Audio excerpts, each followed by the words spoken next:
MS યુનિવર્સિટીના ગેટની બહાર રિક્ષાની અડફેટે મહિલાનું મૃત્યુ નીપજ્યું હતું। મોડી સાંજે રસ્તો ઓળંગી રહેલી મહિલાનું મૃત્યુ થયું હતું। મહિલાનો મૃતદેહ કલાકો સુધી રસ્તામાં જ પડી રહ્યો હતો। કલાકો પછી સયાજીગંજ પોલીસ ઘટના સ્થળે પહોંચી હતી। મહિલાના હાથમાં સારવાર માટેની વેન્ટફ્લોપિન નાખેલી હતી। મહિલા કોઈ હોસ્પિટલમાંથી સારવાર લઈને આવી હશે તેવું અનુમાન છે।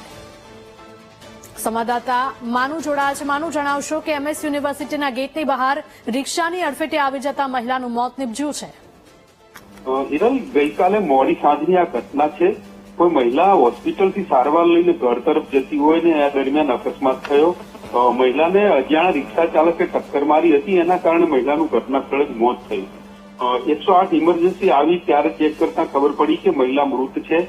કલાકો સુધી સયાજીગંજ પોલીસ સ્ટેશનની સામે જ આ મહિલાનો મૃતદેહ પડી રહ્યો, તેમ છતાંય કાર્યવાહી નહીં થઈ।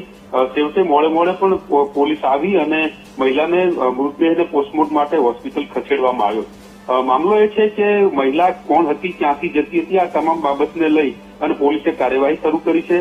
મોડી રાત્રે સયાજીગંજ પોલીસે જે રિક્ષા ચાલક છે એની પણ ધરપકડ કરી લેવામાં આવી છે અને એના વિરુદ્ધમાં પણ કાર્યવાહી શરૂ કરવામાં આવી છે।